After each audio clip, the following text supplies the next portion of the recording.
Our story starts back in 1844 in not-so-merry England, where a group of weavers, fed up with the high price of company store groceries, pooled their money to buy their own food, creating a new form of business, the cooperative.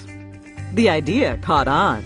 Here in the U.S., President Roosevelt gave electric cooperatives a jump-start with the founding of the Rural Electrification Administration, the REA, telling American farmers and ranchers, if you want electricity, you can do it yourselves.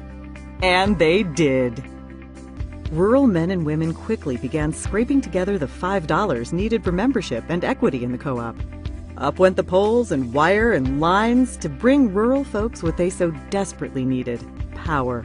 Soon, electric cooperatives popped up all across the country, transforming the way of life in rural America.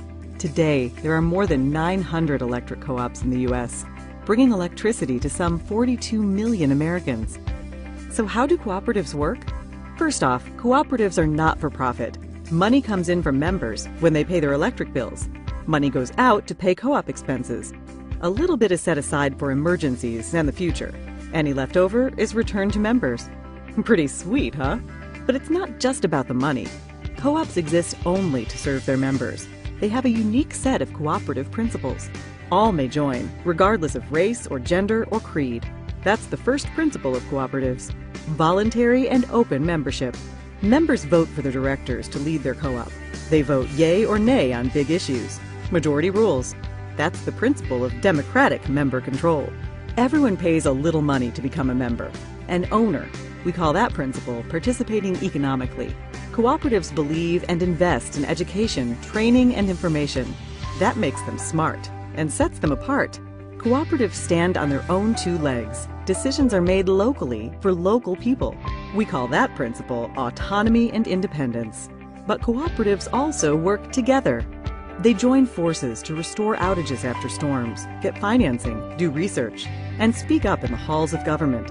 We call this hallowed principle cooperation among cooperatives. It's what makes us strong. And co-ops have a heart, a big heart. They help kids and industries and communities to grow. They give to hospitals and fire stations, ballparks and businesses. Cooperatives deeply demonstrate this principle: concern for community. Community's a cool concept. Communities are just groups of people. And that is the cooperative's secret ingredient. It's the dedicated people who work day in and day out to provide reliable and affordable power. It's the elected people who shape the policies and tackle the big issues. For the most important group of people, the members. Members, the whole reason cooperatives exist. Now that's the cooperative difference. And that's the cooperative advantage. Brought to you by the passionate people of NRECA.